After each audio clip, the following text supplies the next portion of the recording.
Hey, what's up guys, Shine here, come back with a brand new video for you guys. Not too long ago, I made a video about what you should potentially look into buying if you're looking to do so right now. Today, I'm going to be making the opposite of that, talking about selling. Let's hop on into it. Now, I do want to elaborate a little bit. When I talk about selling, it's not necessarily going to be that you should sell these items right now. Like with the buying video, I didn't say that you should specifically buy these items right now, but they were my suggestions on what you should be looking into if you're looking to do that action. Same with here, if you're looking to sell off some items to potentially get a little bit more Steam cash, these are the areas that I specifically would be looking into. The first one is going to be your prime cases. Now, two of these are going to be very easy decisions. If you've got a recoil case or a dreams and nightmares case, in my opinion, that should be a sell. I don't see any reason to hold on to these because even though the price point has been very consistent, I definitely would expect this to go down from its current price point, therefore no reason in really holding it. Now, it does get a little complicated when we go into the other three. You've got the clutch case, the fracture case, and the snake bite case.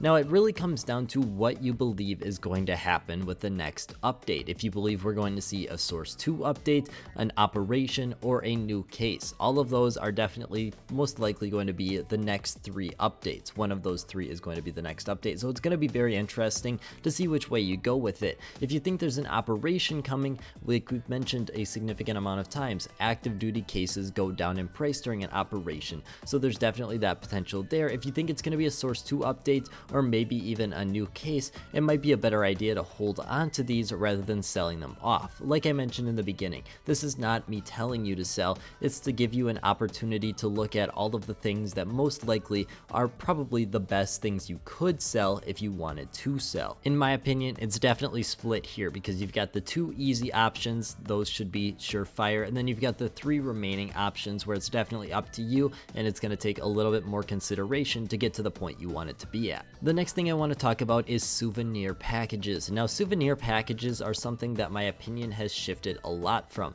In the beginning, I thought they definitely had some opportunity, but now as time has progressed, I think there's definitely a lot more reason to sell, especially with the price point they're currently holding. We're talking about something like the Mirage Stockholm package here. It's extremely the exact same. I mean, it's absolutely crazy how little has changed with this package, and therefore, in my opinion, for something that has very little demand after that major actually ends, I mean, these packages have a terrible ROI, and therefore there's not really much reason to open them, and therefore there's just really not much demand for them. The fact that they're still holding their current price point of roughly what you could have paid for them back in the actual major time is absolutely crazy, and in my opinion, I've already sold all of mine, but I would highly suggest you at least make an effort to look into potentially selling these, because I don't think that they're necessarily going to fall super low in price because they did have that baseline set at $3, but then again, the capsules did as well. And obviously, this is a very rough comparison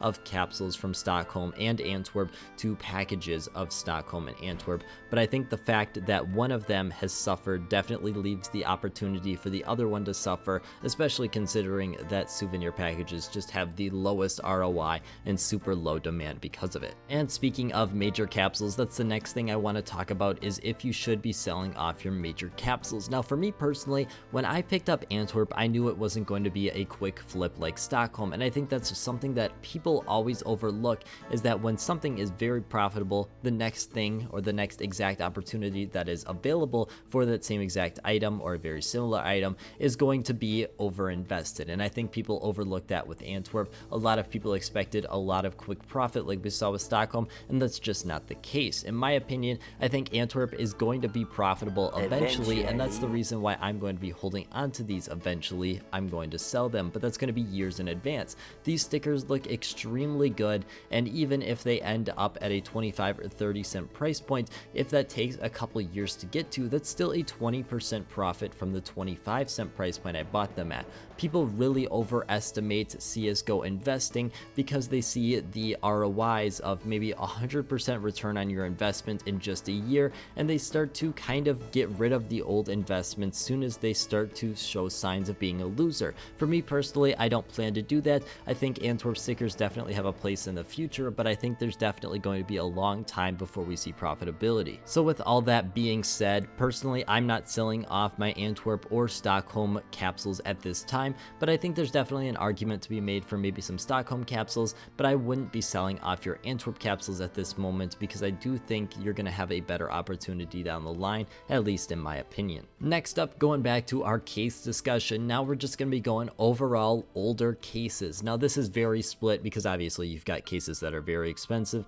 but I'm going to be talking about the majority of cases which land in that 60 cents to $2 range. Here, I think there's definitely a reason why I could see you selling off these cases. Most of the time, you're going to be locking in some pretty decent profit, and I'm not against locking in profit. Rather, that's something I really like, is selling off maybe 15% of your inventory so you can get your original investment back. I think that's a really good decision and something not enough people do. They get very greedy, and that's how you get burned when we see very big peaks. But in my opinion, most of these cases, I don't see a good reason to sell at this moment. If we want to talk about something that's even had a very good streak like the Prisma 2 case, I think there's definitely a reason why I could see you wanting to sell. The problem is I think that the market has shifted to a point where I don't see this price going back down low enough to the point that I would justify you selling off at this price point. Even though it's had this most incredible run, that peak has already passed, and therefore if you were selling off at this point, you're going to be going in a good situation for a little bit, but I don't see a long-term future where you're going to be buying in for enough profit for it to be worth it. Obviously, the CSGO market moves in peaks, and I think everyone knows that, but the thing is, a lot of people overlook the fact that after a peak, the price is going to be up significantly higher than it was before the peak even started. That's what we're seeing here, and I think that's what's going to happen with cases in general, is we're going to see some peaks, but they're not going to be falling as drastically, and therefore I can definitely see the argument to sell off cases, but with the majority of these older cases, I just don't see a reason, and personally, I think it's not going to work out as well as most people intend it to. And then the last thing I want to talk about is play skins, older items, maybe even knives I could throw in there, basically any other cosmetic thing. Now obviously it's all cosmetic, but you get what I'm saying. I basically think that these things are just going to slowly keep increasing in price. The majority of them are not going to decrease in price, and therefore unless you need the money now, there's not a whole lot of reason to sell most of these items in my opinion. We've seen some knives go up decently in price over the span of a year. Obviously knives are not something you pick up for a price increase, but there's definitely some of them that have had a pretty decent run, at least at this point. And that's what I feel like most items definitely have that potential, even though they probably won't turn out as well. I think there's definitely not really much of a reason to sell most of these items unless you need the money. I personally feel that way about a lot of things in CSGO at this moment because the market is starting to shift, and there's definitely going to be a lot more potential if you're holding onto items than picking up items that currently are out there. At least that's the way I feel. But as always guys, I want to thank you guys so much for watching, and I hope you have a great rest of your day.